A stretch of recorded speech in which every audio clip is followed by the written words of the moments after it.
Baik, pada kesempatan ini insya Allah kita akan membahas Islam dan wanita. Materi ini, walaupun judulnya Islam dan wanita, bukan berarti bagi laki-laki tidak perlu. Justru bagi laki-laki juga perlu. Karena posisi kita bisa saja sebagai seorang anak dan kita punya ibu. Posisi kita sebagai saudara, kita punya saudari.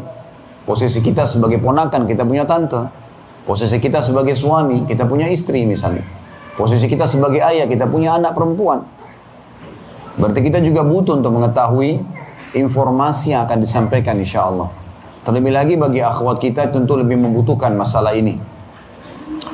Kita akan bahas teman-teman sekalian bagaimana Islam memposisikan dan memberikan porsi yang sangat besar bagi kaum wanita. Bermula dari ayat atau surah Al-Quran, di mana Allah Subhanahu wa taala mengkhususkan satu surah namanya surah An-Nisa, membahas tentang masalah wanita. Kalau seandainya kaum wanita tidak punya kedudukan di dalam Islam sebagaimana banyak digembar-gemborkan oleh orang-orang non-muslim, kalau Islam menzalimi wanita, Islam mengurangi haknya, Islam menindas mereka, semuanya terbantahkan karena kitab suci yang dijadikan rujukan pertama umat Islam ada surah An-Nisa, dikhususkan untuk para wanita.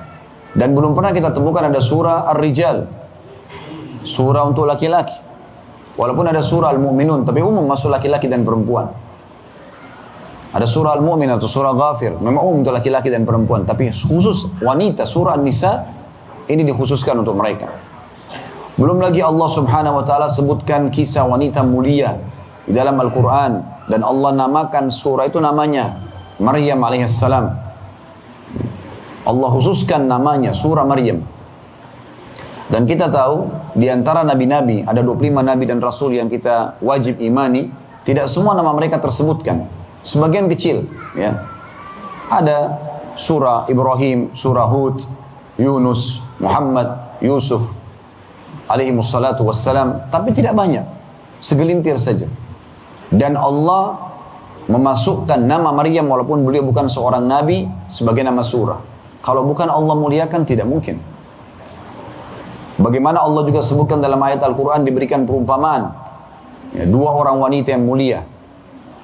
Tadi Maryam alaihissalam, ibunya Nabi Isa alaihissalam, karena sucinya, ya, diri dia menjaga tidak pernah tersentuh oleh laki-laki yang bukan mahram, dan sibuk beribadah di mihrab di rumahnya di sekitar Baitul Maqdis, maka Allah muliakan dengan meniupkan ruh langsung di rahimnya dan melahirkan tanpa disentuh oleh seorang laki-laki, dan menjadi mukjizat yang sangat besar sepanjang masa. Bagaimana bisa seorang wanita hamil tanpa setetes sperma pun. Begitu juga dengan Asia, istri Fir'aun yang beriman, lalu dibunuh oleh Fir'aun sehingga mati syahid. Dan juga diberikan perumpamaan dalam Al-Quran, dan disebutkan dalam Al-Quran masalah itu. Begitu juga teman-teman sekalian bagaimana Nabi alaihi salatu wassalam memuliakan para wanita. Memuliakan para wanita dalam banyak sekali sikap dan sabda-sabda Nabi sallallahu alaihi wasallam. Pernah satu kali para istri Nabi sedang naik ke atas unta, yang di atas unta itu ada gerandahnya. Kemudian yang memegang tali kekangan unta itu kebetulan punya suara sangat indah, dan dia melantungkan syair sehingga untanya menggoyangkan kepalanya kiri dan kanan, sehingga akhirnya sempat goyang geranda tersebut. Lalu kata Nabi SAW dengan bahasa yang masyhur, hati-hati dengan botol-botol kacaku. Nabi SAW menggambarkan wanita dengan botol kaca, yang kalau kita menjaganya dengan baik, kita merawatnya dengan baik, kita bisa menjadikan dia sebagai wadah kita untuk minum. Juga bisa jadi perhiasan, pemandangan sendiri kalau dia memang dirawat dengan dibersihkan. Tetapi kapan dia dipecahkan atau retak, maka sulit untuk diperbaikin. Digambarkan dengan itu. Dan Nabi SAW juga mengatakan dalam sebuah hadis yang masyhur, akmalul mu'minina imanan ahsanuhum khuluqa. Orang mukmin yang paling sempurna imannya, yang paling baik akhlaknya. Lalu kata Nabi SAW, wa khiyarukum li ahli, dan orang yang paling baik dari sisi penilaian akhlaknya yang paling baik dengan keluarganya. Wa ana khiyarukum li ahli, dan aku adalah sebaik-baik suri tauladan terhadap sikap dan perbuatan baik kepada keluarganya atau para istrinya. Jadi ini contoh jelas saja bagaimana di pembukaan kita Islam memuliakan kaum wanita. Belum lagi teman-teman sekalian, kalau kita kembangkan bahasan ini, Islam memuliakan wanita dengan sangat luar biasa. Dari masa mereka kanak-kanak, masa mereka menjadi istri, masa mereka menjadi ibu. Di 3 tahapan ini semuanya Islam muliakan. Coba dengarkan baik-baik. Bagaimana Islam memuliakan anak-anak perempuan di saat mereka masih kecil. Bahkan ya, dalam beberapa muamalah dianjurkan melebihkan dari anak laki-laki. Walaupun dalam pemberian harus adil. Kata Nabi SAW melalui hadis atau riwayat Aisyah radhiyallahu anha, Aisyah berkata, Ummul Mukminin, ja'atni imra'atun wa ma'ah ibnatani laha. Telah datang kepadaku seorang wanita dengan membawa 2 anak perempuannya. Fasa'alatni falam tajid 'indi syai'an ghaira tamratin wahidatin fa'ataituha. Lalu dia minta kepadaku makanan, minta sesuatu, tapi aku tidak menemukan di sisiku kecuali sebutir kurma saja. Maka aku memberikan kurma itu kepada si ibu tadi. Fa'ataituha iyyaha, aku berikan kepadanya. Fa'akhadatha faqasamatha baina ibnatayha. Maka ibu tersebut mengambil sebutir kurma tadi, lalu dia membagi 2 dan dibagikan kepada kedua anak perempuannya. Walam ta'kul minha syai'. Dan ibu itu pun tidak makan sesuatu atau tidak makan sedikit pun dari kurma tadi. Dahulukan kedua anak perempuannya. Thumma qamat fakharajat wa ibnataha. Kemudian berdirilah wanita tadi, si ibu itu izin keluar membawa kedua anak perempuannya. Fadakhala alayya an-nabiy sallallahu alaihi wasallam. Kemudian Nabi SAW masuk menemuiku dalam rumah. Fahaddathtuhu hadithaha. Lalu aku menceritakan tentang kisah si ibu tadi. Faqala an-nabiy sallallahu alaihi wasallam, maka Nabi SAW bersabda, "Man ibtuliya minal banati bi syai'in fa ahsana ilaihinna kunna lahu sitran minan nar." Siapa yang telah diuji oleh Allah Subhanahu wa taala, dikaruniai anak-anak perempuan, kemudian dia memperlakukan mereka dengan baik, maka pasti anak-anak perempuan itu akan menjadi pelindung baginya dari api neraka. Hadis ini diriwayatkan oleh Bukhari dan Muslim. Perhatikan, sebab hadis ini Nabi SAW sebutkan hanya dari sebuah perkara sepele. Hanya karena seorang ibu tadinya minta karena kelaparan makanan kepada Aisyah.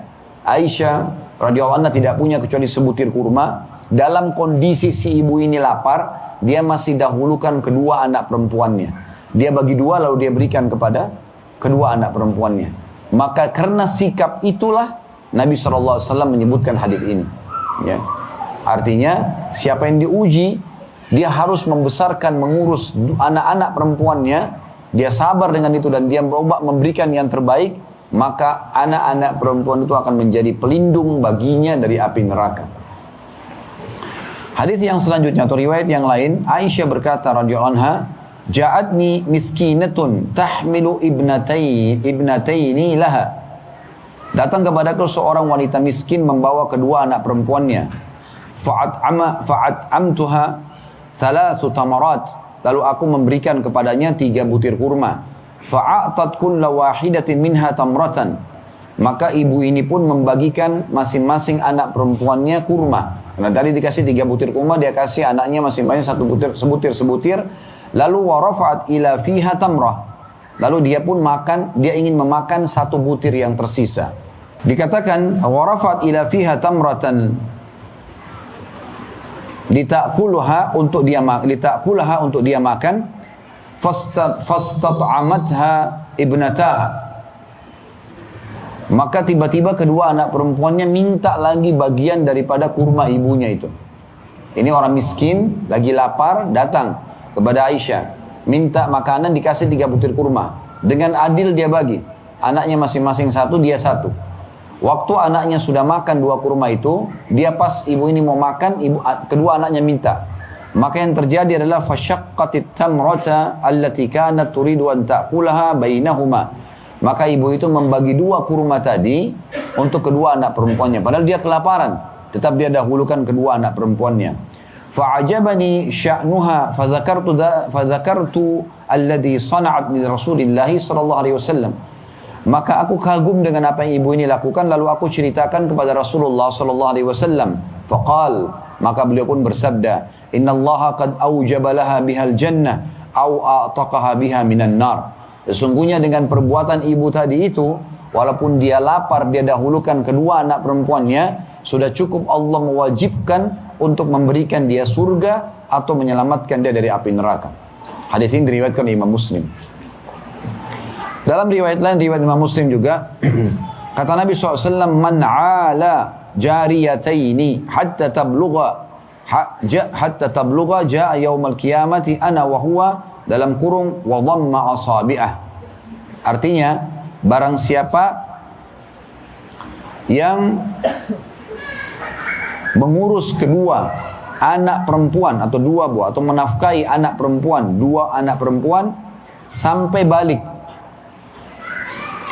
maka dia akan datang pada hari kiamat nanti, kata Nabi SAW, akan bersama dengan saya seperti ini. Lalu Nabi SAW menggabungkan jari-jari jemari beliau.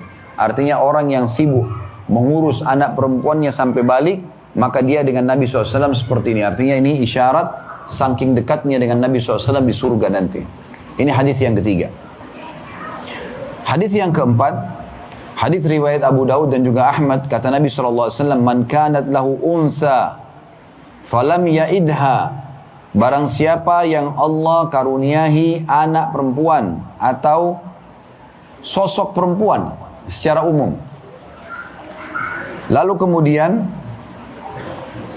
dia menafkahinya, dia tidak menguburnya hidup-hidup, tidak membunuhnya, walam yuhinha, tidak menghinanya, walam yu'sir waladuhu 'alaiha, dan dia tidak melebihkan anak laki-lakinya terhadap anak perempuan tersebut.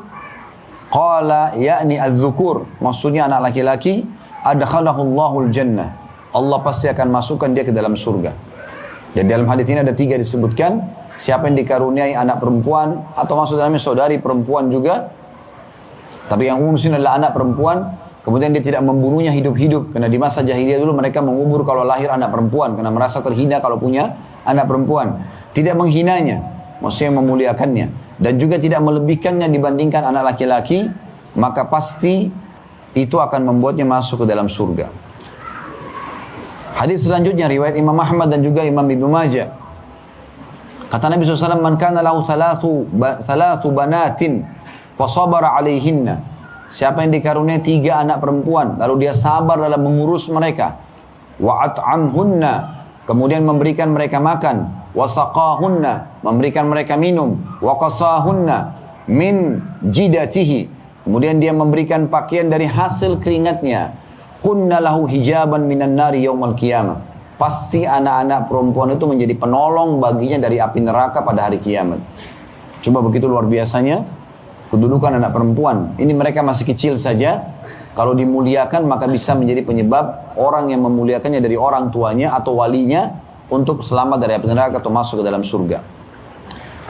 Hadis yang lain diriwayatkan Imam Ahmad juga, man 'ala ibnataini au thalatha banatin, siapa yang mengurus dan menafkahi 2 anak perempuan atau 3 anak perempuan, au ukhtaini, atau 2 saudari perempuan, au thalath akhawat, atau 3 saudari perempuan, hatta yabinna au yamuta anhunna, sampai salah satu di antara mereka menikah atau dia meninggal, dan selama hidup dia terus mengurus anak-anak perempuan atau saudari-saudari perempuan tadi, kuntu ana wa huwa kahataini wa asyara bi isba'ihi as-sabbabati wal usta, maka aku nanti akan bersama dengan orang tersebut, maksudnya di surga, seperti ini posisinya. Lalu Nabi SAW menyatukan antara jari telunjuk dengan jari tengah beliau. Nah, jadi ini berarti orang yang mengurus, ya, dan sibuk menghabiskan waktunya, energinya, hartanya untuk mengurus anak perempuannya dan saudari perempuannya, maka akan menjadi seperti ini kedudukannya bersama Nabi SAW. Hadis yang lain atau hadis terakhir dalam poin pertama yang kita jelaskan tentang kedudukan wanita sebagai anak adalah hadis riwayat Bukhari, Tirmidzi dan juga Ahmad. Kata Nabi SAW, man ibtuliya min hadhil banati bi syai' kunna lahu sitran minan nar. Siapa yang diuji oleh Allah Subhanahu wa taala dengan mengurus anak-anak perempuan, maka pastilah mereka itu akan menjadi pelindungnya dari api neraka. Jadi ini kedudukan wanita di masa kecil. Siapa yang sibuk mengurusnya, baik sebagai ibu atau ayahnya, baik sebagai walinya, kalau orang tua anak itu sudah meninggal, misalnya jadi yatim dia, diurus oleh pamannya, oleh tantenya, siapa saja yang mengurus anak-anak perempuan ini, atau mengurus saudari perempuannya karena orang tuanya meninggal, lalu dia banting tulang, bekerja untuk membiayai saudari perempuannya, sampai menikah, maka dipastikan akan mendapatkan keutamaan-keutamaan ini. Dalam riwayatnya dikatakan, Inna Allah qad aujabalaha bihal jannah, au a'taqaha biha minan nar. Sesungguhnya Allah telah menyelamatkan dengan pengurusan anak-anak perempuan dan saudara perempuan tersebut surga, dan juga menyelamatkan dari api neraka. Dan begitu banyak hadis-hadis yang serupa berhubungan dengan masalah ini. Hampir semuanya berbicara tentang masalah selamat dari api neraka atau dimasukkan ke dalam surga. Posisi yang lain adalah pada saat dia menjadi seorang istri. Kan tadi ada sebuah riwayat yang menjelaskan kalau digurus sampai menikah, balik, dan ada juga riwayat yang menyebutkan sampai menikah. Kalau dia sudah menikah, berarti statusnya berubah menjadi seorang istri. Istri pun mereka punya kedudukan yang luar biasa. Setiap suami diwajibkan bagi para suami dalam Al-Quran untuk muasyarah bil ma'ruf. Sebagaimana Allah sebutkan dalam Al-Quran, wa'ashirhunna bil ma'ruf. Dan ini kewajiban pertama setiap suami. Gaulilah mereka para istri dengan cara yang santun dan baik. Dari tutur kata yang santun, tatapan mata yang syahdu, jaman tangan yang ramah. Semuanya kebaikan-kebaikan. Allah perintahkan dan mewajibkan setiap suami untuk itu.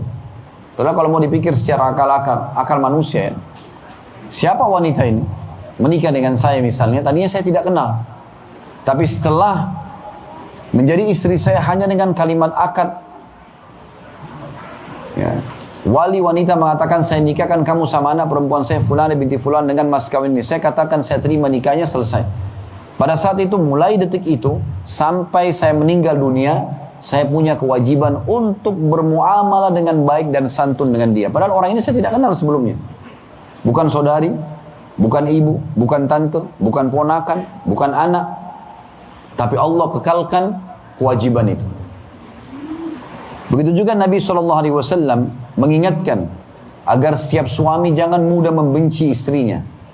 Sebagaimana dalam hadis riwayat Muslim, la yafraq mu'minun mu'minatan in kariha minha khuluqan radiya minha akhar.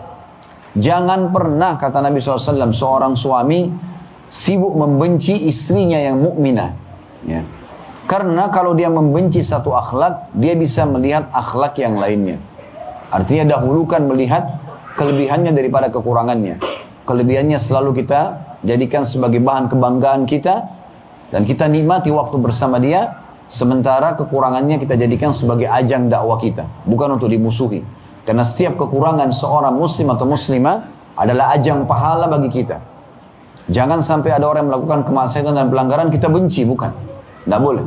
Justru kita sambut mereka, kita senyum dengan mereka. Karena mereka belum mengetahui apa yang kita ketahui. Sehingga mereka menjadi ajang dakwah kita. Tentu tadi yang ayat wa'ashiruna bil ma'ruf disebutkan dalam surah An-Nisa ayat 19 ya. Dan ayat itu ada lanjutannya sebenarnya, wa'ashiruhunna bil ma'ruf, dan gauli mereka dengan cara yang santun. Allah mengatakan fa in karihtumuhunna fa'asa an takrahu syai'an wa yaj'alallahu fihi khairan katsira. Kalau kalian membenci para istri kalian, maka bisa saja ya, kalau apa yang kalian benci itu Allah jadikan kebaikan yang banyak padanya. Kemudian juga Nabi SAW menyebutkan dalam sebuah hadis yang mulia tentang kedudukan laki-laki. Kedudukan laki-laki, yaitu bagaimana para laki-laki ini punya kedudukan yang sangat tinggi sebagai suami. Sampai-sampai Nabi SAW mengatakan, "Lau kuntu amiran ahadan an yasjuda li ahadin la amartun nisaa an yasjudna li azwajihinna lima ja'alallahu lahum alaihinna minal haqq." Kalau seandainya boleh orang sujud kepada selain Allah, maka aku akan perintahkan para istri sujud kepada para suaminya. Karena besarnya hak yang Allah bebankan pada atau gantungkan pada suami dari para istri tersebut. Secara zahir, hadis ini memuliakan laki-laki dan itu betul. Tetapi ada satu poin yang bisa kita tarik di sini sebagai keutamaan wanita, yaitu Allah tidak membuka pintu poliandri. Nggak ada wanita boleh menikah dengan dua suami, hanya satu suami saja. Karena kalau dua laki-laki, dua suami, dua-duanya menumpahkan sperma lalu hamil, siapa ayahnya anak itu? Oleh karena itu hanya boleh satu laki-laki saja. Artinya para wanita hanya fokus ke satu laki-laki ini saja. Ini sering saya bahasakan setiap kali berada di depan para akhwat dan muslimah kita, bagaimana sosok suami ini benar-benar dikemas dengan baik. Dari orang inilah Anda akan meraih surga. Sebagaimana Allah tadi memerintahkan dalam surah An-Nisa ayat 19, agar para suami bermuamalah yang baik dan santun kepada para istri, dengan mata yang syahdu, ucapan yang santun, tangan yang ramah, ya, sentuhan-sentuhan, bahkan Ibn Abbas mengatakan dengan biologis yang baik, ya, dengan ramah juga, tidak kasar, tidak egois. Maka begitu juga para istri merespon dengan baik suaminya. Hanya fokus kepada satu orang ini saja sudah cukup untuk membuat dia akan mendapatkan ridho Tuhannya. Ibnu Taimiyah berkata rahimahullah, "Walaysa 'alal mar'ati ba'da haqqillahi wa rasuli aujaba min haqqiz zauj." Dalam Majmu' Fatwa beliau di jilid 32 halaman 260, ketahuilah tidak ada hak yang lebih penting yang harus didahulukan oleh setiap wanita setelah hak Tuhannya Allah SWT kecuali hak suaminya. Berarti fokus ke satu orang saja. Dan sulitnya apa? Untuk mengurus satu orang ini. Hanya melayani makannya, minumnya, ya, kebutuhan-kebutuhan dia termasuk biologis dan yang lainnya, maka sudah cukup. Dia akan bisa meraih ridho Tuhannya dan bahkan bisa mendapatkan tiket VIP ke surga. Ada hadis yang lain yang menguatkan masalah ini. Hadis yang mulia riwayat Imam Ahmad dengan sanad sahih. Idza shallatil mar'atu khamsaha, kalau seorang wanita atau istri sibuk menjaga 5 waktu sholatnya, nggak disebutkan sholat sunnah. Wa shamat syahraha, dan menjaga puasa Ramadannya, tidak disebutkan puasa sunnah. Artinya kalau dia sholat sunnah, dia juga puasa sunnah, ini tambahan, bonusnya. Dia fokus saja 5 waktu yang wajib ini, subuh sampai isya, subuh, duhur, asar, maghrib, isya. Kemudian dia juga fokus berpuasa Ramadan setahun sekali saja. Wa hafadhat farjaha, dan menjaga kesucian kemaluannya, tidak berzina. Wa ata'at zaujaha, kemudian dia patuh, dia selalu melayani dengan baik suaminya. Qila laha, akan dikatakan kepadanya pada saat meninggal, udkhulil jannata min ayyi abwabil jannati syi'ti, masuklah ke dalam surga dari pintu mana saja yang kau inginkan. Subhanallah, artinya wanita yang mengerjakan 4 hal ini, bagaimana mereka fokus menjaga begitu azan, sholat waktu wajib, tanpa sholat sunnah pun ini sudah dapat keutamaan. Apalagi kalau sholat sunnah dapat bonus. Puasa Ramadan, kemudian menjaga kemaluannya, tidak pernah tersentuh kecuali oleh suaminya yang halal saja. Kemudian melayani dan mentaati suaminya, maka cukup. Dia boleh pilih derajat surga mana yang dia ingin masuk. Subhanallah, surga tertinggi, ya, kita tahu dihuni oleh para 4 golongan, ya, para nabi-nabi, minan nabiyina was-siddiqin, orang-orang yang jujur semasa hidup tidak pernah bohong, wasyuhada, orang yang mati syahid. Ini juga susah ini, ya, karena harus masuk medan perang, dibunuh oleh musuh, mati syahid. Dan orang-orang saleh. Nah, orang saleh ini sebenarnya modalnya air mata dan kedekatan kepada Allah SWT. Tapi untuk istiqamah juga menjadi orang saleh butuh perjuangan. Itu kaum laki-laki. Kalau nabi-nabi sudah tertutup pintunya buat kita, karena ditutup dengan Nabi Muhammad SAW, tidak ada nabi lagi. Kalau orang-orang siddiq, di antara semua sahabat yang punya julukan siddiq, walaupun mereka semua terpercaya, tapi yang jelas dapat julukan Abu Bakar. Syuhada, semua orang yang mati syahid di medan perang pasti lebih sedikit daripada orang yang hidup. Padahal bayangkan ya, peperangan di masa dulu, kalau masa sekarang mungkin orang masih jarak-jarak jauh tembak, mungkin masih banyak tempat untuk berlindung. Masa dulu orang berhadapan pedang dengan pedang. Anak panah, tombak terlemparkan dengan jarak cuma 1-2 meter ke arah kita. Tapi subhanallah, kata ulama, hikmah orang mati syahid selalu lebih sedikit daripada orang yang hidup. Di perang Badar, dari 314 orang sahabat, hanya 60 sahabat yang mati syahid. Di perang Uhud, dari 700 orang sahabat, 70 yang mati syahid. Padahal orang berhadapan-hadapan dengan musuh. Setiap saat kematian depan mata. Tapi kata ulama, Allah memilih orang yang paling ikhlas agar Allah berikan mati syahid tersebut. Sebagaimana orang yang pertama mati syahid di perang Uhud adalah sahabat yang mulia Abdullah bin Haram radhiyallahu anhu, yang sangat mulia, ayahnya Jabir, yang Allah subhanahu wa ta'ala dalam hadis Bukhari dikatakan mengajak bicara secara langsung tanpa hijab. Semua orang mati syahid diajak bicara oleh Allah belakang hijab kecuali Abdullah radhiyallahu anhu. Dan dia di malam perang Uhud, hari Jumat malam, Sabtu besok perang Uhud di tanggal 16 Syawal tahun 3 Hijriah, dia di hari Jumatnya malam, semalam suntuk nggak tidur berdoa kepada Allah agar dikaruniai mati syahid orang pertama di Uhud. Dan Allah terima. Karena tulusnya minta itu. Orang kalau masuk medan perang ragu supaya dia mati atau enggak, maka Allah tidak matikan dia. Allah pilih orang-orang yang memang ikhlas. Begitu luar biasa. Jadi untuk jadi syuhada tidak gampang. Ya. Tinggal orang-orang soleh. Dan ini yang bisa kita kejar nih. Azan ke masjid, tutup aurat, cari rezeki halal itu bagi laki-laki. Dan laki-laki kalau ibadah keluar ke masjid sholat, ngantar jenazah, cari nafkah, jihad, keluar dari rumah, gitu kan? Tapi perempuan subhanallah di rumah, sholat 5 waktu, puasa Ramadan, jaga kesucian kehormatannya, tidak bergaul bebas sehingga tidak selingkuh, tidak buat tidak buka pintu berzina, dan melayani suaminya kalau datang satu orang ini saja. Dilayani sama dia, sudah cukup, dia boleh pilih dari pintu surga mana yang dia mau masuk. Derajat tertinggi pun bisa. Hanya dengan ini. Begitu luar biasa Allah muliakan kaum wanita dengan ini.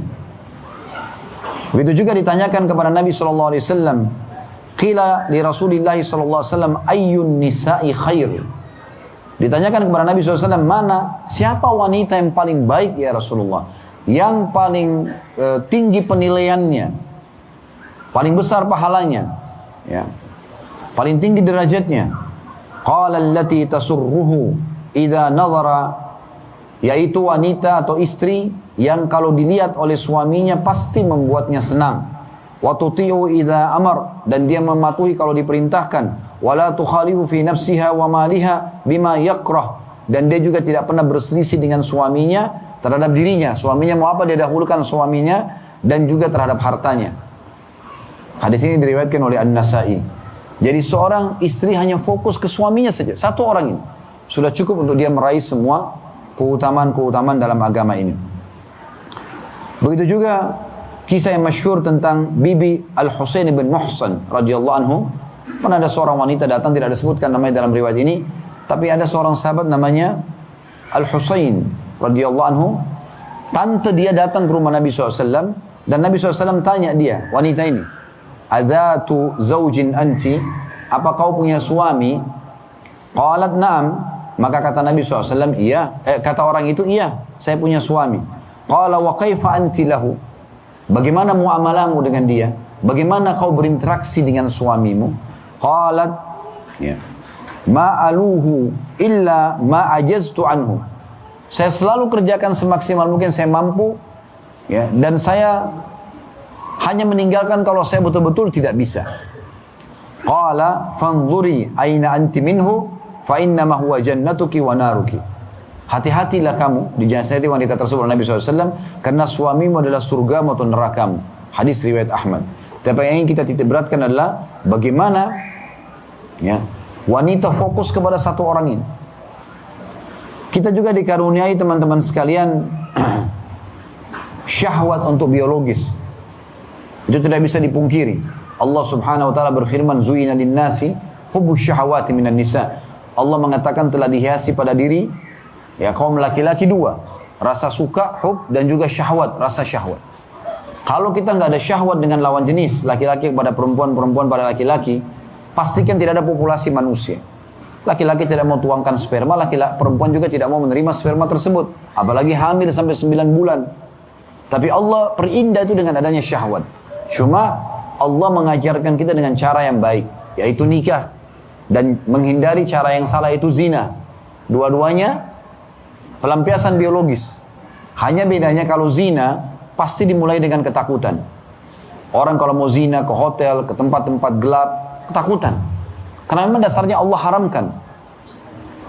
Kemudian ketakutan ini akan berpengaruh pada kualitas sperma yang merupakan bibit manusia nanti, dan juga sel telur yang merupakan kantong manusia. Karena orang secara medis pun kalau ketakutan berpengaruh pada kualitas itu. Kemudian kalau hamil, dua-duanya malu, keluarganya malu. Dan kalau lahir anak tersebut dikenal dengan anak zina atau anak haram, tidak jelas nasabnya. Tidak ada penisbatan nama kepada pemilik sperma dan tidak ada warisan di antara mereka. Ini pendapat jumhur ulama. Itulah kalau zina. Tapi Allah Maha Adil. Allah berikan kita syahwat tapi Allah ajarkan caranya. Subhanallah, bedanya antara zina sama nikah hanya 1 menit ucapan kalimat akad saja. Wali wanita mengatakan, saya nikahkan kamu sama anak perempuan saya Fulana binti Fulana dengan mas kawin ini. Si laki-laki menjawab, saya terima nikahnya.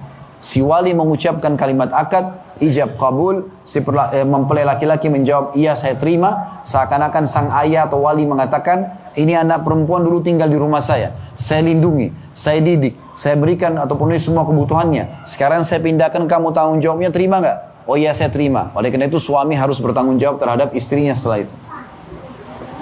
2 saksi, ada mahar, sah. Kurang dari 1 menit kalimat ini. Dan semua orang tahu setelah akad nikah akan terjadi interaksi biologis. Tapi perhatikan, sekarang sudah halal dengan kurang dari 1 menit tadi kalimat akad itu. Kita tidak bicara prosesinya, prosesi melamar segala macam itu cuma proses. Yang sahnya itu kan akad nikahnya, yang kurang dari 1 menit itu.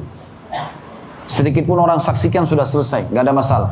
Setelah nikah mereka akan biologis, tapi keduanya pasti dalam kondisi gembira. Semua orang pengantin baru gembira, maka berpengaruh pada kualitas sperma dan sel telur yang merupakan nanti bibit manusia dan kantong manusia. Dan itu berpahala di sisi Allah Subhanahu Wa Taala. Plus lagi, karena itu ibadah. Hubungan biologis setelah nikah ibadah. Kemudian juga kalau hamil, dua-duanya gembira. Keluarganya gembira. Dan kalau lahir anak tersebut, anak itu jelas statusnya. Status nasabnya jelas. Nisbat kepada sang ayah. Dan warisannya juga jelas kepada orang tuanya. Ini luar biasa gitu. Dan setelah menikah, kita dianjurkan untuk melakukan hubungan biologis tersebut. Dan Nabi SAW mengingatkan kepada kita semua, laki-laki ataupun perempuan. Jadi kebutuhan kita sebenarnya, makanya banyak orang, maaf, saya bahasa ini saya jelaskan, di luar sana banyak orang pacaran, ya, karena tadi kebutuhan biologisnya, matanya ingin melihat lawan jenisnya, tangannya ingin memegang, bibirnya ingin mencium, ujungnya kemaluan ingin meletakkan di kemaluan, itu sudah fitrah sebenarnya, tapi dia salah, ya, dia salah di situ. Maka perbuatan ini tidak boleh kan dalam agama, ya, sebagaimana sudah kita jelaskan tadi. Maka Allah dengan kemahadilannya memberikan kita solusinya, yaitu dengan cara menikah. Baik, kata Nabi SAW, fi budi ahadikum sadaqah. Di kemaluan kalian ada pahala besar. Ya, pada saat sahabat-sahabat miskin datang dan mengeluh kepada Nabi SAW mengatakan, sahabat-sahabat kami kaya banyak sekali pahala mereka. Karena kami sholat, mereka sholat, kami puasa, mereka puasa. Tapi mereka punya uang yang mereka sedekahkan yang kami tidak punya ya Rasulullah. Beritahukan kami amalan yang kalau kami kerjakan, kami bisa dapat pahala. Tentu ada 2 riwayat. Riwayat yang pertama menyebutkan tentang, bacalah habis sholat subhanallah 33, alhamdulillah 33, Allah Akbar 33. Lalu sahabat miskin ini mengamalkan. Beberapa waktu kemudian mereka kembali lagi mengatakan, ya Rasulullah, sahabat-sahabat kami yang kaya dengarin apa yang Anda sampaikan. Seakan-akan tolong sampaikan kepada kami amalan apa lagi yang bisa menyaingi sedekah mereka. Kata Nabi SAW, dzalika fadlullah yu'ti ma yasha. Itu karunia Allah, Allah berikan kepada siapa yang dia inginkan. Tapi dalam riwayat lain Nabi SAW begini, mengatakan, di kemaluan kalian ada sedekah. Kalian mengaku miskin, asal menikah saja, bisa lampiaskan biologis di kemaluan kalian pada saat yang terbiologis itu ada pahala yang besar. Maka sahabat mengatakan yang miskin ini, qalu ya Rasulullah, ayati ahaduna syahwata wa yakunu lahu fiha ajr. Apakah ya Rasulullah, seseorang antara kami yang melampiaskan biologisnya, ya, dia dapat kenikmatan, kemudian dia juga masih dapat, ya, pahala. Qala ara'aitum law wada'aha fi haram akana 'alaihi fiha wizr. Tidakkah kalian lihat, kata Nabi SAW, kalau kalian letakkan pada yang haram, tadi zina yang kita jelaskan, dia dapat dosa. Fakadzalika idza wada'a fil halal kana lahu ajr. Begitu juga kalau dia letakkan pada yang halal, maka dia akan mendapatkan pahala. Jadi setiap kali interaksi biologis halal suami istri, maka mendapatkan pahala. Kadar besarnya pahala itu seperti besarnya orang kalau dosa zina. Kalau di dosa zina itu besar, maka ini pahalanya sebesar itu, ya. Karena gambarannya adalah bandingannya dengan zina. Kalau dia taruh di haram, dosa nggak? Dosa besar, baik. Kalau dia letakkan di halal, begitu juga. Dia akan dapat pahala besar. Karena itu luar biasa. Berarti dalam berumah tangga pun fokus kepada satu laki-laki ini, layani saja dia. Biologisnya, terpenuhilah kebutuhan dia selama ini. Ya. Maka dia juga akan mendapatkan kemuliaan yang luar biasa. Juga Allah Subhanahu wa taala melindungi para wanita sebagai istri dalam sabda Nabi sallallahu alaihi wasallam riwayat Muslim, "Fattaqullaha fin nisa." Bertakwalah kepada Allah pada kaum wanita, fa innakum akhadtumuhunna bi amanatillah. Karena kalian telah mengambil mereka sebagai amanah dari Allah. Kita pada saat menikah dengan istri kita, kita bawa dia ke rumah kita. Maka tiba-tiba wanita ini menjadi pelayan kita. Masain, cuciin baju, rawat rumah, kalau punya anak, dijaga anak kita, dan segala macam termasuk kebutuhan biologis kita, segala macam hal. Wastahlaltum furujahunna bikalimatillah, dan kalian telah menghalalkan kemaluan mereka untuk kalian nikmati dengan kalimat Allah. Walakum alaihinna ayyuti'na furushakum ahadan takrahuna, dan kalian punya hak untuk mereka tidak memasukkan siapapun ya di rumah kalian, di atas permadani kalian yang kalian tidak sukai, atau di atas ranjang kalian yang kalian tidak sukai. Fa in fa'alna dzalika fadribuhunna darban ghairu mubarrah. Kalau mereka tetap paksakan diri memasukkan laki-laki yang tidak halal ke rumahnya, selingkuh, maka boleh kalian pukul mereka dengan pukulan yang tidak berbekas. Walahunna 'alaikum rizquhunna wa kiswatuhunna bil ma'ruf.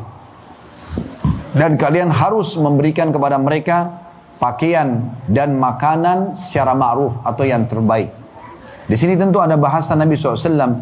Hadis ini diriwayatkan oleh Imam Muslim. Dibolehkan memukul, maksudnya di sini kalau wanita yang betul-betul tidak mau patuh, membangkang.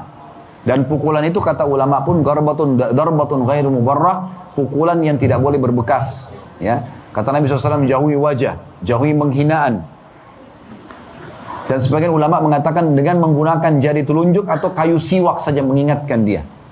Ya, sebagaimana Allah juga sebutkan dalam surah An-Nisa, wallati takhafuna nusyudahunna, dan para istri yang kalian khawatirkan pembangkangan mereka, nggak mau tutup aurat, nggak mau sholat, nggak mau taat sama suami, nggak mau layani, nggak mau melakukan kewajiban-kewajiban dia secara agama, bukan yang haram. Ya. Kata Allah, faiduhun, ingatkan mereka dengan baik-baik. Ini haram loh, nggak boleh, nasihati terus, doakan.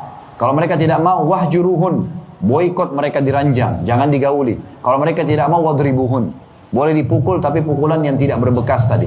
Cuma dengan jari telunjuk ingatkan ke tangannya ataupun dengan kayu siwak, tidak boleh dengan yang lainnya. Nggak boleh ditonjok, nggak boleh ditendang. Ini betul-betul menjaga hak wanita. Lalu Allah SWT mengatakan, fa'in ata'nakum falatabhu alaihinna sabila. Dan kalau mereka sudah patuh pada kalian, jangan cari-cari kesalahannya. Nggak boleh dicari-cari kesalahannya. Ini luar biasa nih. Ya. Dan Allah Subhanahu wa taala juga menyuruh Nabi-Nya Muhammad sallallahu alaihi wasallam untuk ya memenuhi kebutuhan-kebutuhan wanita atau kebutuhan istri dalam sabda beliau dalam hadis riwayat Abu Daud, antut'imuha idza ta'imt. Engkau harus memberikan makan apa yang kau makan, harus sama kualitasnya antara yang dimakan oleh suami dengan istri. Wa taksuha idza tasait, dan engkau memberikan pakaian sebagaimana juga kau berpakaian yang layak. Ya.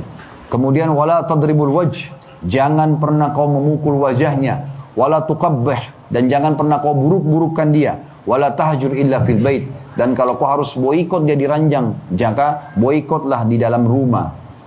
Ya. Jadi ini luar biasa peringatan Nabi alaihi salatu wassalam.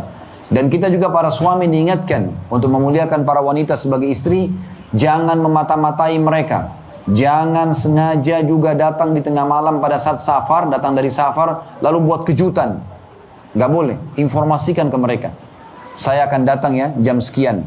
Nabi SAW mengatakan dalam hadis Bukhari Muslim, idza qadima ahadukum lailan, siapapun yang datang di malam hari, fala ya'tiyanna ahlahu turuqan, jangan dia datang tiba-tiba ya ke keluarganya, hatta tastahiddal maghiba wa tamtashita asy-sya'itha. Artinya agar sang istri tadi sempat ya menyukur bulu kemaluannya dan menyisir rambutnya, maksudnya dandan untuk menyambut suaminya. Jadi nggak boleh kita buat kejutan, supaya betul-betul kita datang dan kondisi mendapati istri kita siap untuk melayani. Di dalam hadis yang lain dikatakan nahan Nabi SAW an yatruka ar-rajulu ahlahu lailan. Nabi SAW sangat larang kaum laki-laki datang ke rumah istrinya di malam hari atau mengetuk pintu rumah istrinya malam hari. Ya. Kemudian juga dikatakan yatakhawwanahunna au yaltamisu auratihinna, karena dia ingin memata-matai ya dengan niat tadi mau buat kejutan atau memang memata-matai selingkuh nggak nih istri saya, gitu kan? atau mencari-cari atau membuka aurat mereka. Nabi SAW melarang dengan jelas. Hadis ini riwayat Muslim. Dan sekian banyak dalil berhubungan dengan masalah pemulihan wanita sebagai istri. Yang ketiga sebagai ibu. Terlalu banyak dalil berhubungan dengan masalah ini. Saya tidak akan singgung lagi dalil tentang bakti kepada kedua orang tua karena terlalu banyak. Dan banyak ceramah tentang masalah ini. Tetapi kita bisa lihat bagaimana Nabi SAW mengatakan dalam riwayat Ibnu Majah, Inna Allah yusikum bi ummahatikum thalathan. Sesungguhnya Allah telah mewasiatkan kalian agar berbuat baik, berbakti, ya, melayani ibu kalian 3 kali. Inna Allah yusikum bi abaikum, dan telah mewasiatkan untuk ayah kalian 1 kali. Inna Allah yusikum bil aqrabi fal aqrab. Lalu Allah mewasiatkan kalian untuk berbuat baik dengan orang yang terdekat, lalu orang yang terdekat. Juga hadits yang masyhur waktu Muawiyah bin Haidar radhiyallahu anhu, ya, mengatakan, dia bertanya, ya Rasulullah, man abar, siapa orang yang paling layak saya bakti? Qala ummaka, ibumu, kata Nabi SAW 3 kali. Qala abaka, yang keempat baru dikatakan ayahmu. Tsummal aqrab fal aqrab, lalu kemudian yang terdekat lalu orang yang terdekat, maksudnya paman, tante dan seterusnya. Disebutkan oleh Imam Bukhari dengan sanad hasan dalam kitab Adab Mufradnya. Di sini yang ingin saya titik beratkan teman-teman sekalian, dalam mendahulukan ibu ini masuk, ya, di pintu pelayanan. Jadi kalau misalnya ibu kita mengatakan, nak tolong ambilkan saya sesuatu, misalnya ambilkan ibu air, ambilkan ibu tas. Lalu ayah kita juga mengatakan, nak tolong ambilkan ayah air. Yang kita dahulukan adalah ibu kita dalam pelayanan. Nak antar ibu ke lokasi ini. Ayah kita mengatakan, nak antar ayah ke sini. Kita dahulukan ibu kita. Ini dalam pelayanan. Tapi jangan hadis ini ditarik dalam segala hal. Karena memang ada hal-hal yang merupakan hak kausalitasnya ayah. Hak mutlaknya ayah. Seperti misalnya, nisbat nama, penisbatan nama. Walaupun ibu yang hamil kita 9 bulan tetap nisbatnya kepada ayah. Tidak ada penisbatan nama kepada sang ibu. Kalau anak itu sah, ya, dari pernikahan yang sah. Kemudian juga wali pernikahan. Tidak boleh wanita manapun menikahkan dirinya tanpa izin ayah kandungnya atau walinya. Maka dianggap nikahnya batal, kata Nabi SAW 3 kali disebutkan dalam sebuah hadits yang sahih. Ya. Kemudian teman-teman sekalian, setelah kita sebutkan itu gambaran umumnya tentang kedudukan wanita di masa anak-anak sebagai istri dan juga sebagai ibu, ya. Dan saya katakan tadi, tentu kalau kita ingin sebutkan keutamaan hadis tentang baktinya kepada kedua orang tua, ini mungkin pertemuan sendiri 2 jam, 3 jam tidak selesai. Maka itu sudah mewakili insyaAllah. Dan sudah ada ceramah kami tentang bakti pada orang tua. Tentu teman-teman bisa kembali ke YouTube kami di Khalid Basalamah Official, di playlistnya ada insyaAllah di situ foldernya. Sekarang kita masuk teman-teman sekalian ke pertengahan bahasan kita, dan kita tutup nanti dengan ini insyaAllah. Beberapa syubhat-syubhat yang banyak diangkat oleh orang-orang non-muslim di tengah-tengah muslimah. Dan kita berharap semua muslimah setelah mendengar ini tidak ada lagi gangguan bagi mereka dari syubhat tersebut. Yang pertama, yang paling sering sekali diangkat oleh orang-orang non-muslim, terutama oleh para orientalis, orang-orang yang belajar Islam di negeri-negeri barat, tapi hanya untuk mencari kekurangan Islam menurut mereka. Masalah emansipasi wanita. Selalu mereka gembar-gemburkan kalau Islam itu menzalimi wanita. Islam tidak menyamakan laki-laki sama perempuan, gitu kan? Maka kita harus mengumandangkan kalau perempuan harus sama dengan laki-laki. Ini secara zahir seakan-akan benar. Tapi kita sebagai seorang muslim punya panduan agama kita, ya. Islam merincikan ini dengan sangat rinci.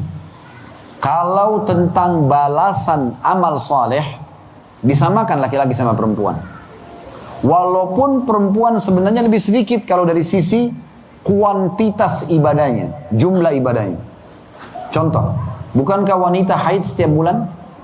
Baik, umumnya standarnya 6-7 hari wanita haid itu. Biasanya. Ada yang kurang dari itu mungkin 5 hari, ada yang lebih dari itu sampai 2 minggu misalnya. Tapi umum wanita normalnya 6-7 hari.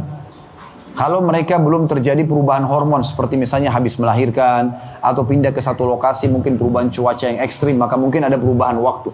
Tapi umumnya seperti itu, antara 6-7 hari. Baik, kalau kita hitung misalnya 7 hari atau 1 pekan dalam 1 bulan dia haid, berarti sholatnya wanita dalam 1 bulan cuma 3 minggu. Benar nggak? Berarti ada 1 minggu nggak sholat kan? Kan tidak boleh sholat orang haid kan? Laki-laki tidak ada yang haid.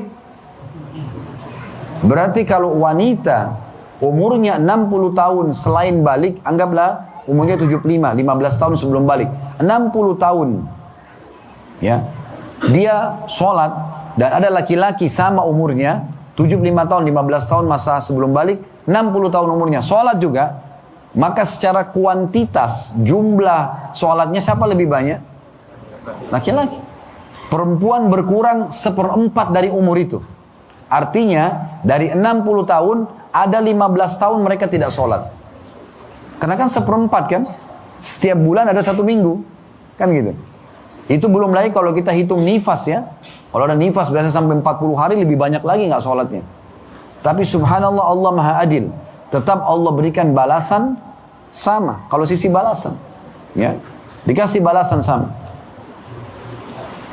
Hanya saja memang Allah subhanahu wa ta'ala membedakan dari sisi yang lainnya. Membedakan dari ciptaan fisik. Membedakan dari sisi tugas. Ya. Jadi kita nggak bisa memukul rata emansipasi wanita, semua harus sama. Nggak mungkin sama. Karena laki-laki nggak mungkin haid. Laki-laki nggak mungkin hamil. Mau semaju apapun teknologi sekarang, nggak akan bisa buat laki-laki hamil. Ya kan? Biar mereka ubah kelamin, segala macam, tetap nggak bisa. Allah punya rahasia tidak bisa membuat laki-laki hamil. Maka yang bisa hamil lah perempuan. Bagaimana caranya disamakan? Nggak mungkin. Hanya perempuan yang bisa melahirkan dan menyusui. Laki-laki nggak bisa. Ini. Kalau laki-laki juga bisa nyusui, dia bisa berbagi waktu sama istri, tapi nggak bisa.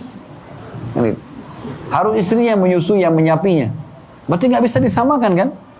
Nggak bisa disamakan. Dari sisi tugas, laki-laki disuruh azan sholat ke masjid, perempuan lebih afdal sholat di mana? Di rumah. Kan gitu. Itu sabda Nabi SAW. Berarti ada dibedain tuh. Begitu juga dengan laki-laki disuruh sholat jenazah, antar jenazah, ziarah kubur, cari nafkah, jihad. Makanya kita ini laki-laki nggak butuh hand body, nggak butuh sunblock. Karena memang kulit kita ini memang Allah ciptakan buat alam luar, kena matahari, kena hujan biasa.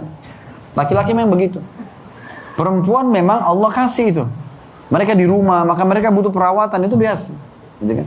Nggak bisa bagaimana caranya mau dipaksakan harus sama? Kan nggak mungkin. Ya? Jadi Islam sangat adil dalam masalah ini. Walaupun perempuan tugas secara kuantitas ada ibadah lebih sedikit, tapi Allah berikan balasan sama. Ya. Dan Allah menyatakan bahwasanya inna akramakum indallahi atqakum. Dari laki-laki dan perempuan yang paling mulia adalah yang paling bertakwa kepada Allah. Dan Allah subhanahu wa ta'ala menyebutkan dalam surah An-Nisa, surah nomor 4 ayat 32, agar kita tidak boleh cemburu satu sama yang lain. Kenapa perempuan bisa hamil, saya tidak bisa hamil laki-laki? Nggak boleh kita cemburu begitu. Kenapa laki-laki disuruh pergi sholat di masjid, kami perempuan lebih afdal di rumah? Ya. Atau perempuan mengatakan, kenapa Allah nggak boleh juga laki-laki hamil saja supaya berbagi? Enggak. Allah bilang dalam surah An-Nisa 34, "Wala tatamannau ma faddalallahu ba'dakum ma faddalallahu bihi ba'dakum ala ba'd." Janganlah kalian saling cemburu satu sama yang lain terhadap apa yang Allah berikan dari sebagian kalian, maksudnya laki-laki dan perempuan. Lalu Allah jelaskan, "Lirrijali nasibun mimma iktasabu." Para laki-laki akan mendapatkan sesuai dengan apa yang telah dibebankan pada mereka, walin nisa nasibun mimma iktasaban. Dan wanita juga akan mendapatkan balasan sesuai dengan apa yang dibebankan pada mereka. Was'alullah min fadli, dan mintalah kepada Allah karunia-Nya. Innallaha kana bikulli syai'in alima. Karena Allah mengetahui segala sesuatunya. Nah, jadi Islam jelas membantah masalah ini. Dari sisi lain, memang dari laki-laki dan perempuan, ingat Allah tidak ciptakan jenis kelamin yang ketiga. Cuma ada laki-laki, ada perempuan. Maka harus ada satu dari dua ini jadi pemimpin. Nggak mungkin tidak. Dan Allah dalam Islam mengangkat laki-laki sebagai pemimpin. Ya. Makanya Allah kasih perangkat mereka memang sudah biasa untuk di luar. Tadi saya bilang, kulitnya nggak butuh hand body, nggak butuh sunblock, udah tinggal keluar kerja. Jadi pemimpin. Ya. Ada masalah tinggal keluar, tengah malam banjir dia bisa keluar. Nggak butuh dandan dulu, gitu kan? Udah dia siap. Ada pasukan musuh menyerang, dia bisa ikut berperang. Kan gitu. Mudah kalau laki-laki. Allah berikan itu. Maka Allah angkat jadi pemimpin. Dan laki-laki itu dominan akal. Apa itu akal? Masalah solusi. Begitu. Jadi kalau kita di sini mungkin sebagai satu suami, kalau ada yang belum menikah, mohon maaf. Kalau sudah menikah, sebagai satu suami. Kalau istri kita mengatakan, Mas atau Bang atau apa saya dipanggil, di rumah ada ini. Maka akal kita langsung jalan tuh. Oh, masalah listrik sedang padam, langsung kita pikirkan solusinya. Begitu akal laki-laki tuh. Kita kalau naik mobil, bannya pecah, maka langsung akal kita solusinya. Oh, bengkel di mana? Kalau perempuan tidak, dominan perasaan, beda. Perempuan itu kalau naik mobil, ban mobilnya pecah, dia turun, dia renungi dulu kenapa pecah. Lama, pakai perasaan, ya. Baru dia pikir setelah itu masalahnya apa. Memang berbeda. Allah SWT bedakan itu. Dengan dominan akal, laki-laki siap menghadapi alam luar. Ada masalah solusi, mentok di sini di sana, ditolak di sini, dia bisa melamar kerja di sana. Begitu laki-laki. Perempuan perasaan, karena memang dia harus ngurus rumah, nata rumah, didik anak, sabar nyusui mereka, ganti popoknya dan segala macam. Ini butuh perasaan. Kalau laki-laki disuruh urus ini susah, ya. Karena laki-laki kan bilang secara akal, ini kok pipis terus anak ini, misalnya. Kok nangis terus? Saya kan mau tidur, besok mau kerja. Perempuan tidak seperti itu, perasaan dia beda. Jadi memang tidak bisa dipaksa sama, gitu kan? Dan Allah SWT memilih laki-laki sebagai pemimpin. Dalam firman-Nya, ya, Allah SWT sebutkan ar-rijalu qawwamuna 'alan nisa dalam surah An-Nisa 34. Ya. Para kaum laki-laki itu adalah pemimpin kaum wanita bima faddalallahu ba'dahum 'ala ba'd wa bima anfaqu min amwalihim. Karena Allah memang yang memilih itu, mendahulukan mereka sebagian dari sebagian yang lain, dan karena mereka para laki-laki itu disuruh untuk menginfakkan hartanya. Menginfakkan hartanya. Jadi kita bekerja 1 bulan, lalu kita berikan kepada istri. Istri dipenuhi semua, makan, minum, segala macam kebutuhan diberikan. Gitu kan? Lalu Allah mengatakan tentang para wanita, fas-salihatu. Oleh karena itu, para wanita yang dapat gelar kesolehan, qanitat, ya, yang sibuk tunduk patuh kepada Allah. Sebagian ulama mengatakan qanit ini adalah orang yang lama sujud dan ruku. Ibadah. Hafizatun bima hafizallah. Menjaga apa yang telah Allah jaga. Maksudnya mereka jaga kesucian kemaluan mereka. Mereka tidak perlu lagi berselingkuh karena Allah sudah penuhi kebutuhannya sebelum nikah oleh ayahnya, setelah menikah ya oleh suaminya. Baru Allah masuk tentang masalah tadi nusyud yang sudah kita bahas tadi ya. Kemudian teman-teman sekalian, syubhat yang kedua selain emansipasi wanita adalah masalah hijab. Sering kali mereka lemparkan sebuah syubhat di tengah-tengah komunitas muslim, kenapa perempuan harus berhijab, gitu kan? Untuk apa? Kenapa bukan seperti perempuan kami di barat bebas, mau pakai baju nggak pakai baju terserah, gitu kan? Gak ada masalah. Subhanallah, ada satu kisah unik saya pernah dapatkan di Inggris terjadi. Ada seseorang anak muda muslim, mu'allaf dia. Kemudian diajak temannya yang lain setahun kemudian untuk masuk Islam. Tapi temannya ini masih punya masalah, syubhat. Pertanyaan.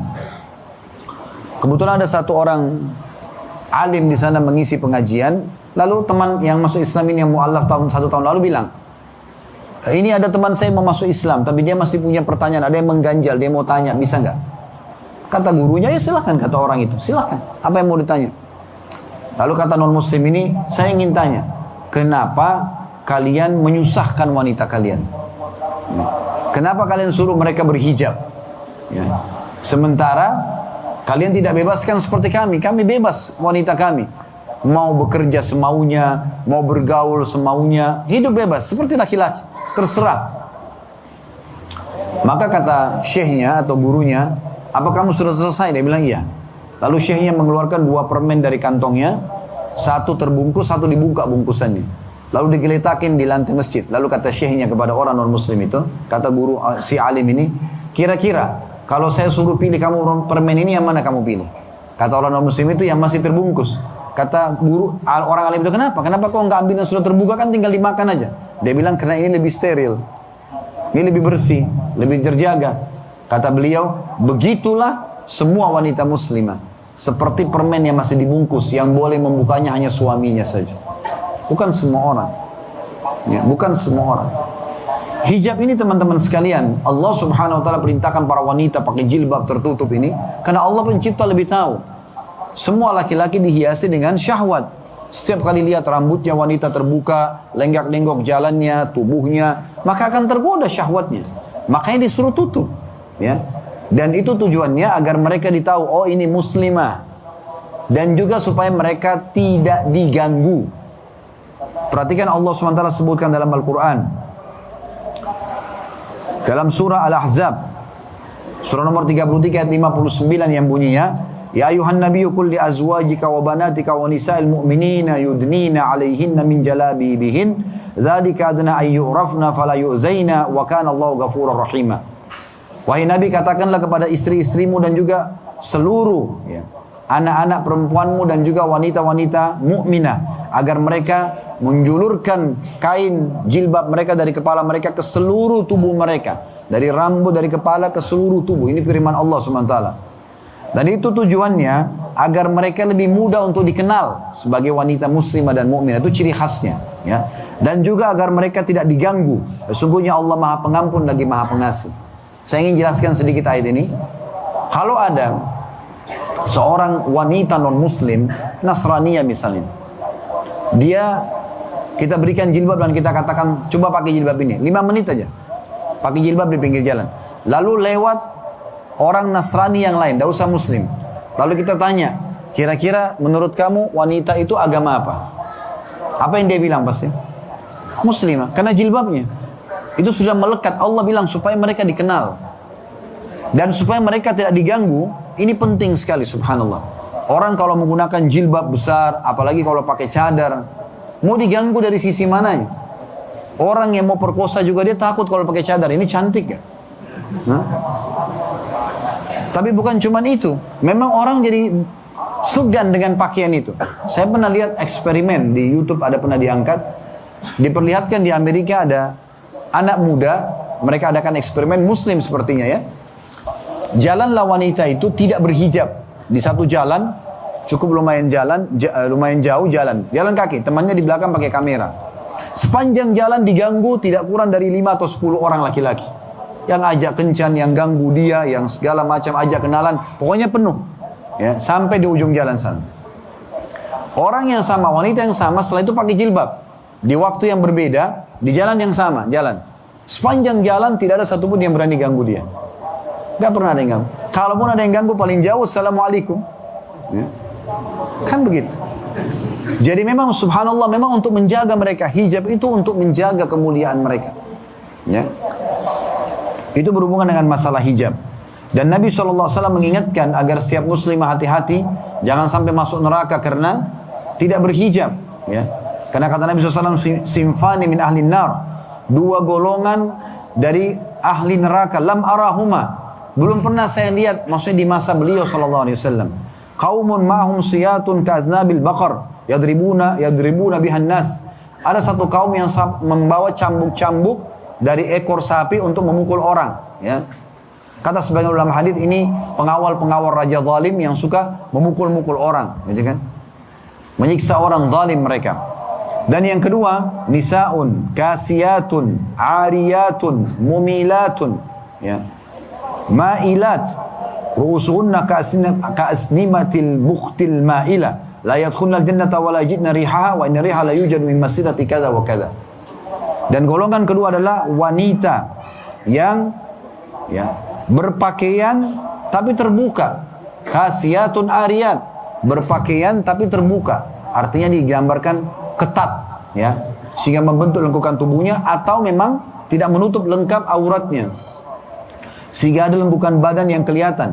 Kemudian juga mumilat, ya, dia lenggak-lenggok jalan. Umumnya orang kalau pakaiannya seksi, lenggak-lenggok. Umumnya orang kalau pakai hijab jalannya santun. Itu sudah umum, gitu kan. Ma'ilat, condong, dan mencondongkan, maksudnya dia ingin dipuji orang, ingin dikenali oleh laki-laki. Laki-laki juga akan ingin kenalan sama dia.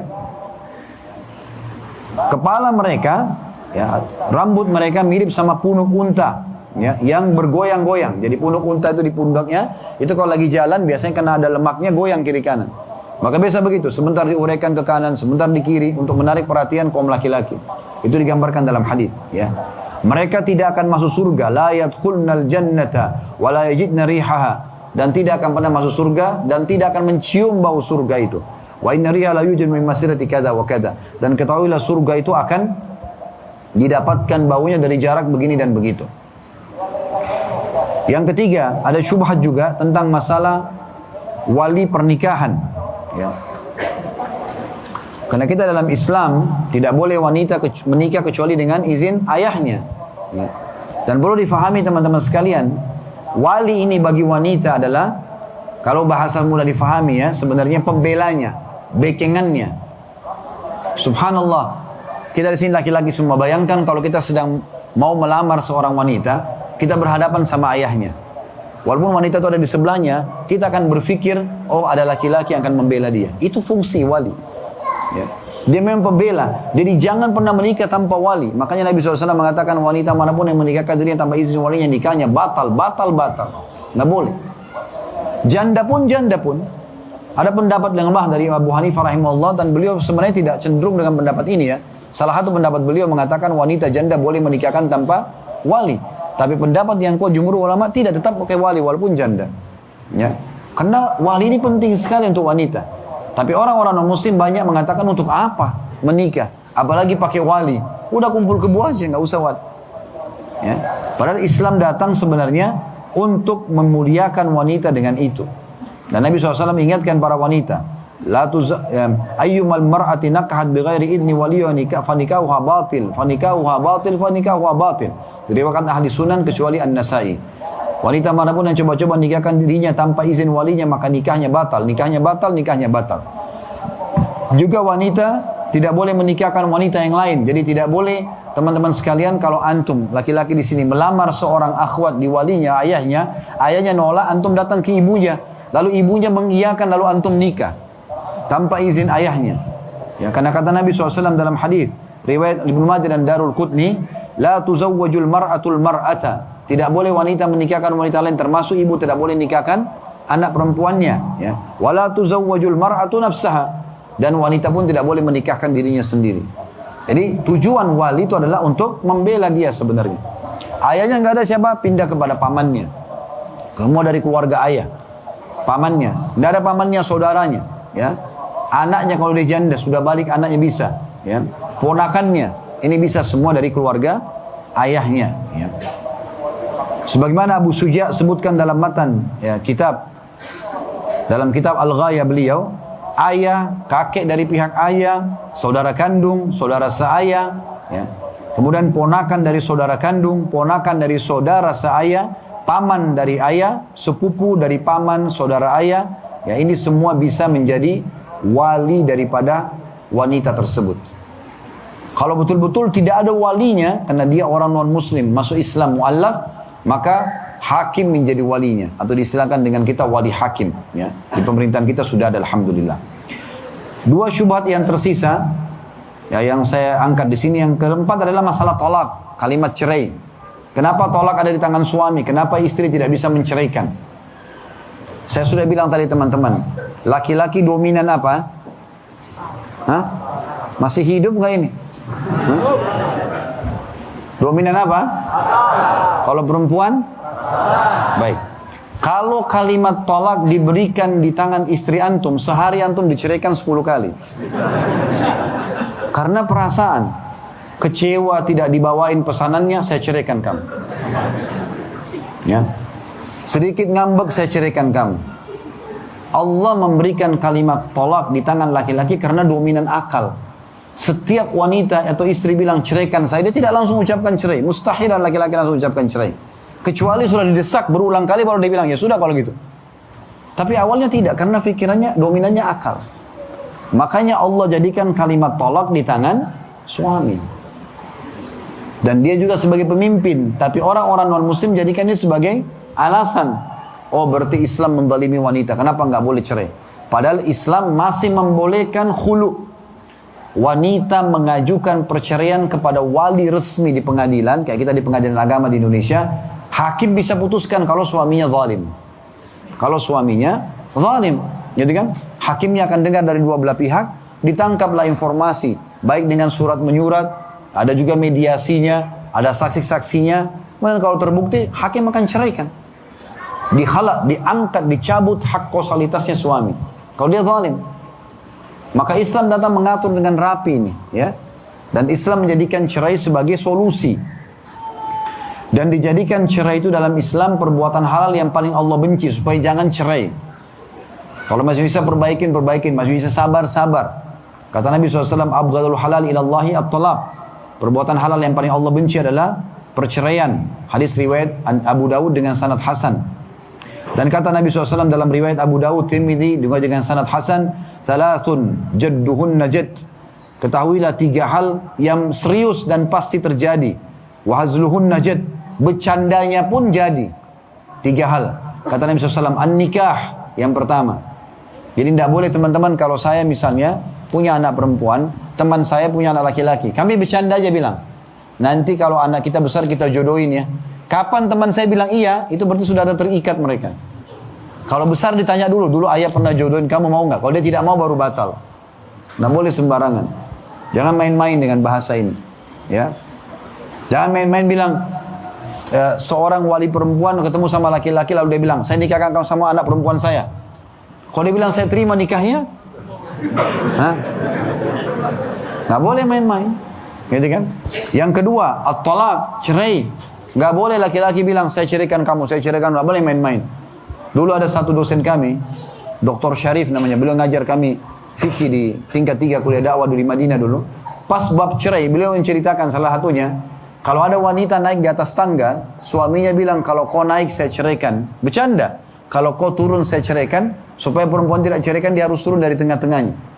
Saking tidak bolehnya main-main dengan ini. Sejengkel apapun laki-laki, hindari kalimat talak. Jangan main-main soal ini, dan tidak boleh bilang saya tidak tahu hukumnya. Karena ini hal yang darurat yang harus diketahui. Kalimat talak adalah masalah halal atau tidak halal kemaluan istri antum. Jadi nggak boleh main-main. Ya. Jadi talak itu adalah solusi dalam Islam dan tidak dijadikan sebagai bahan bercanda. Imam Nawawi rahimahullah mengatakan, orang yang mentolak dalam keadaan ridho, marah, serius maupun bercanda, tolaknya jatuh. Ada pendapat sebagian kecil ulama mengatakan kalau dia emosinya betul-betul sampai membuat akalnya hilang, dia tidak sadar apa yang dia ucapkan, baru tidak jatuh tolaknya. Tapi kalau anda nggak boleh. Jadi antum biar lagi tidak suka sama istri, keluar aja dari rumah, gitu kan? Tenangkan diri dulu, sambil istighfar kepada Allah, introspeksi diri, kemudian baru kembali bicarakan baik-baik lagi. Karena pengucapan kalimat ini berbahaya sekali.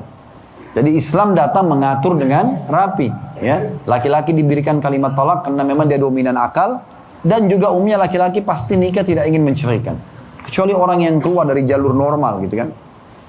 Yang terakhir yang sering diangkat adalah tentang masalah poligami. Islam dolimi wanita karena poligami, selalu begitu.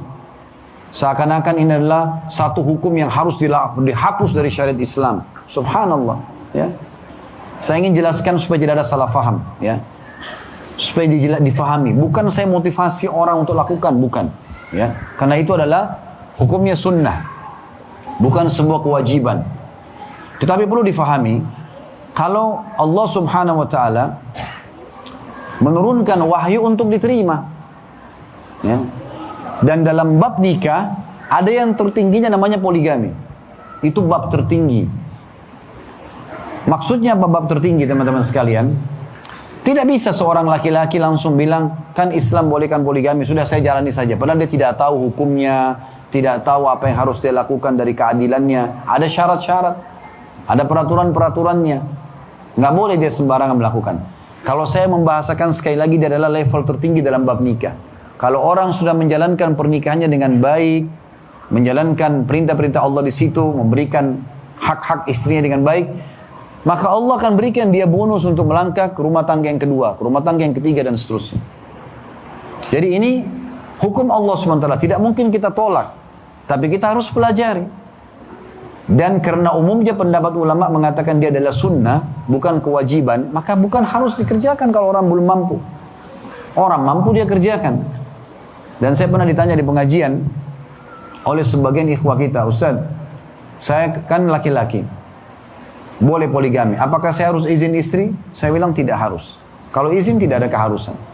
Kalau begitu saya menikah saja Ustaz, istri saya tahu atau tidak tahu.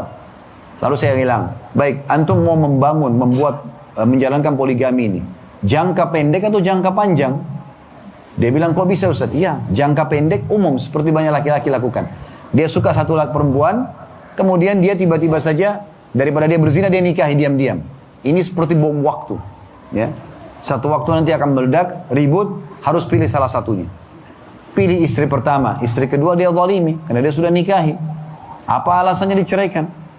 Orang juga anak orang ini, ya, nggak boleh dikembalikan bisa ke rumah tangga, rumah orang tuanya tanpa sebab. Dia pilih istri barunya, istri pertamanya sudah lama mengabdi sama dia, serba salah. Atau dia bertahan dalam rumah tangga tapi banyak cacian, dia terhina sebagai laki-laki. Lalu bagaimana caranya? Poligami jangka panjang. Ini butuh ilmu, dipelajari, diprogramkan dalam hidup. Pertama berdoa kepada Allah SWT. Ya Allah mudahkanlah. Oleh hamba-Mu ini layak mudahkan. Ya. Berdoa kepada Allah SWT. Setelah berdoa, ya, di waktu-waktu mustajab, kemudian dijadikan target beberapa tahun ke depan. Lalu kemudian yang kedua, memang selalu mendalami ilmu agama dan menerapkan ilmu agama itu. Pernah ada seorang ustaz datang kepada saya di salah satu wilayah di, kalau tidak salah waktu itu di Kalimantan, di salah satu wilayah Kalimantan, dia datang kepada saya mengatakan, Ustaz, saya juga mau poligami gitu. Karena dia tahu informasi saya melakukan itu, dia mengatakan saya juga mau lakukan. Terus saya lihat karena dia seorang dai, saya tanya. Pertanyaan saya pertama, karena saya tahu dai harusnya lebih banyak jadi contoh gitu. Bagaimana dengan sholat sunnah antum? Saya tanya dia. Bagaimana dengan sholat malam antum? Bagaimana dengan sholat duha antum? Bagaimana dengan semua sunnah-sunnah rawatib? Yang saya tanyakan afdaliyanya. Bukan saya tanyakan sudah dikerjakannya. Maksudnya, sholat malam sudah istiqomah enggak? Dan selalu di sepertiga malam, dan itu 11 rakaat rutin. Sholat duha, saya tidak tanyakan 2 rakaatnya, afdalnya. Nabi SAW kerjakan sampai 8 rakaat, bahkan beberapa ulama mengatakan tidak ada jumlahnya. Sudah belum? Sholat 5 waktu antum, azan, sudah langsung di saf pertama. Sudah belum? Tidak kehilangan takbiratul ihram pertama imam. Puasa sunnah, antum puasa Senin Kamis enggak? Antum puasa Iyamul Bid nggak? Zikir pagi petang dijaga rutin nggak? Bukan dikerjakan ya, sudah rutin dijaga nggak? Istiqomah nggak? Maka dia jawab semuanya belum Ustaz. Gimana caranya antum mau Allah kasih antum bonus? Antum masih kendor begini ibadahnya, terus mau dapat bonus baru nggak bisa. Coba perbaikin diri dulu, benahi diri. Bukan cuma diri kita, istri kita juga sama. Ajak mereka kepada agama, berikan pendidikan agama yang cukup, gitu kan? Baru kemudian setelah itu kita berpikir untuk melangkah. Itu pun melangkah dengan orang-orang yang tepat.